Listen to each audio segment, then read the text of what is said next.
10 ఏళ్ళు దోసుకొని ఆ డబ్బును పెట్టుకొని ఇప్పుడు ఒక థాయిలాండ్ బ్యాచ్ తిరుగుతుంది. థాయిలాండ్ బ్యాచ్ ఏం చేస్తుందంటే మొత్తం మాయా మాటలు చెప్పి దోసుక తినేది థాయిలాండ్ బ్యాచ్.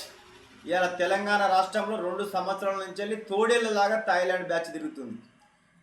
హరీష్ రావు, కేటీఆర్ వీళ్ళంతా ప్రజలను మభ్యపెట్టి థాయిలాండ్లో కనుక మసాజ్ చేసి ఎట్లా థాయిలాండ్ వాళ్ళు ప్రపంచంలో ఉన్న వ్యక్తుల దగ్గర డబ్బులు ఎట్లా కూస్తారో అట్లా థాయిలాండ్ బ్యాచ్ తయారైంది తెలంగాణ రాష్ట్రంలో. ఎవడికి రా బాకీ? నీ అయ్యకు బాకా, నీ తాతకు బాకా, నీ ముత్తాతకు బాకా? బాకీ కార్డులు అని పంచుతున్నావు. ఇంటికో ఉద్యోగం ఇచ్చినవా? నిరుద్యోగులకు 3,000 వృత్తి ఇచ్చినవా?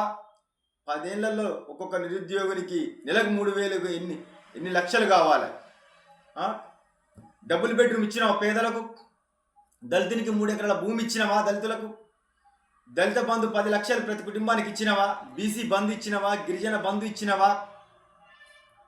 దళిత ముఖ్యమంత్రి చేసినవా?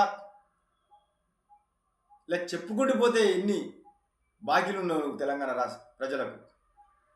మైనా నువ్వే నీతులు మాట్లాడుతున్నావు. 8 లక్షల కోట్ల అప్పు చేసి మిగులు బడ్జెట్ ఉన్న రాష్ట్రాన్ని అప్పులమయం చేసిపోయినావు. ఆ డబ్బే ఉంటే ఇవాళ చెప్పిన పథకాలను ఇచ్చటం కాదా? ఇవాళ నీ ఆస్తులు ఎంతో తెలంగాణ రాష్ట్ర ప్రజలకు మర్చిపోయినలా. గతంలో మీ ఆస్తులు ఎన్ని, ఇప్పుడున్న ఆస్తులు ఎన్ని? ఆ డబ్బులను పెట్టే కాంగ్రెస్ పార్టీ నిత్యం బదనం చేయడానికి పోతున్నారు. మీరు చేసిన అప్పుల వల్ల ఏ బ్యాంక్ కాడికి పోయినా ఎక్కడికి పోయినా మళ్ళీ కొత్త అప్పు పుడతలేదా? అందిన కాడికి దోసుకెళ్ళి ఒక థాయిలాండ్ బ్యాచ్ తిరుగుతుంది ప్రజలను మభ్యపెట్టడానికి. మీరు ఎన్ని విషయాలు చేసినా తెలంగాణ రాష్ట్ర ప్రజలు విజ్ఞతతో ఇంకా 3 ఏళ్ళు కాంగ్రెస్ పార్టీకి అవకాశం ఉంది. ఆ 3 ఏళ్లలో అన్ని కార్యక్రమాలు చేసే మళ్ళీ ఎలక్షన్లకు వస్తుంది.